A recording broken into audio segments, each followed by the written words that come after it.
It's important to understand what the 5G is doing and what they say it's doing. We're told on the IEEE beamforming document that this technology cooked your eyes like eggs in World War II.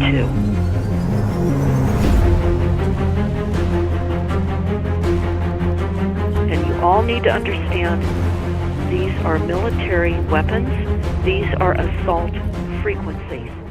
This is invisible science, but what it means in simple terms is that you will be flagged up, visible, trackable inside your own home. Anywhere you move on the surface of the earth, they will have a lock and load tracking capability over you.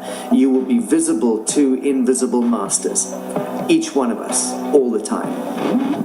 Today, our governments and the corporate sector have managed somehow to infiltrate the mainframe of our civilization and are pushing through a $20 trillion infrastructural rollout without any, and I mean without any, health science running behind it. There have been no tests. Your government and your health authorities are either in collusion on this matter of genocide and ecocide, or they're just damn stupid. And I would suggest it is the latter. Another piece of reverse dissonance is this. It's a microcomputer, a flash drive microcomputer, backed up by Russian Federation of Sciences, former director of the KGB, a very good man out there, and invented by one of the greatest quantum scientists in Russia today, which I'll show you.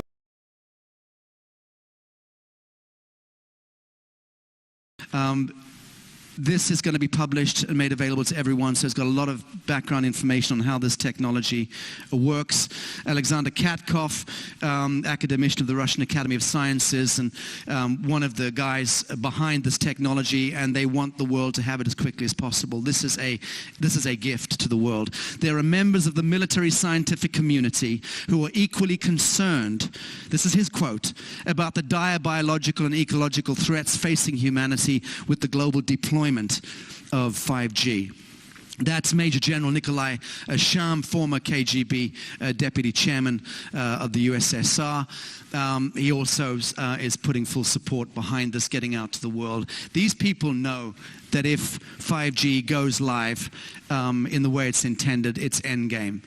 This is the man who invented the device, just the most extraordinary man. I've spent a bit of time speaking with him, doesn't speak a word of English. He's an engineer and a plasma physicist. Now, what we did was we sent to them examples of the most advanced mitigating technologies. You know, you're seeing them being advertised on Amazon everywhere, pendants and things that mitigate harmful radiation. Well, we sent the very best that we could find to them. He looked at them and said, well, these models are based on the emission of low frequency waves, including Schumann waves, which, according to the authors, have a beneficial effect on humans. But currently, the Schumann resonance is changing, reaching 100 hertz.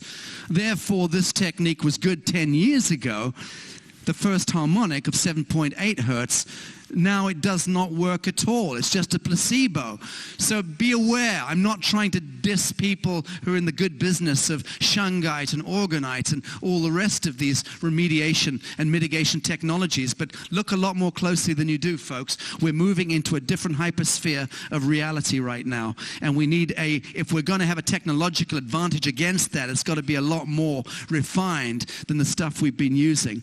He goes on to say, our plasmoids, which are coupled to an entanglement with the meta-consciousness force, adapt to a changing environment on their own, fundamentally different methods. Yes, he's talking about extraterrestrial, because ET intelligences have been working with these scientists for a long, long time. Benevolent, hyperdimensional intelligences.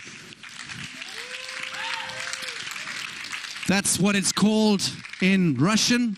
They refer to it as rational intelligence, because that is the benevolent, non-terrestrial, hyperdimensional intelligence is indeed very, very rational. It's not subjective. It's not in a state of psycho-emotional hysteria. It's rational intelligence, and they have a word for it.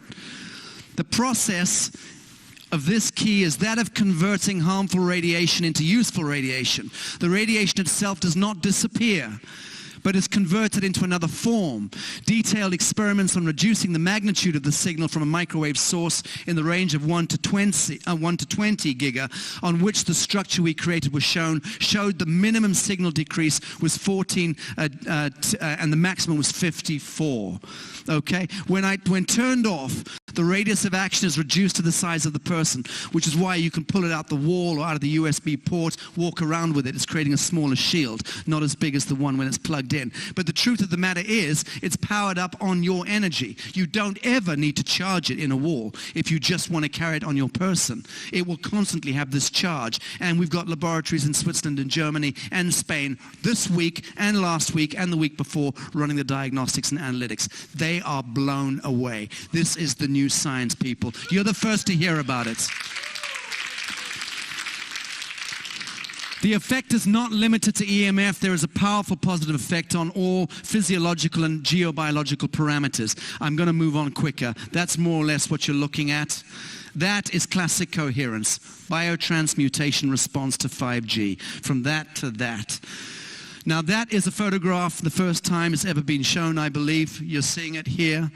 That is the intelligence in the laboratory that has been working with this group of goodly scientists, backed up again by the Russian Federation of Sciences, all of them the most highly accredited academics you can imagine. And yes, they are happy for the world to know that they are indeed dealing with benevolent extraterrestrial intelligences.